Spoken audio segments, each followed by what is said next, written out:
Inaami mo dyan, Sir Jude. Kamay ngay. Ito kasi yung Acer Aspire 3 568X ang model. Sabi kasi nila, puno na lang daw gaming laptop ng Acer yung ina-unbox natin, no? Kanino mo marirecommend yung laptop na yun, Sir Jude? Marerecommend ko tong laptop na to para sa mga nag-o-office at work. Pwede rin to sa mga students. Wala kang cutter kasing dala. Long cutter eh. May kasama na siyang MS Office, no? Lifetime yan, sir. Anong promo niyan? May kasama na tong 3,000 EGIP. Siyempre.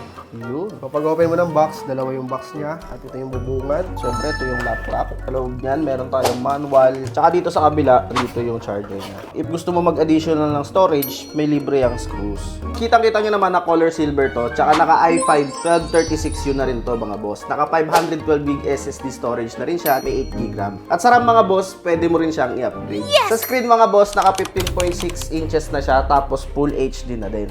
If nagmumultitask ka, panalong-panalo to kasi pwede ka mag-split screen. Full size keyboard na rin pala to mga boss para madaling ma-access agad ng mga spreadsheet users natin dyan, yung numbers. At sa looks mga boss, kitang-kita nyo naman napaka-minimalist lang ni Acer dito at mayroon siyang logo dito sa taas. Sa kanyang mga ports, meron ditong dalawang USB, HDMI at LAN port. At sa kabilang side naman, meron din isang USB at audio combo jack. So ang presyo nito mga boss is 34,999. Pwede ring installment. Kaya mag-inquire ka na. Dito lang yan sa UPC where affordability is the quality.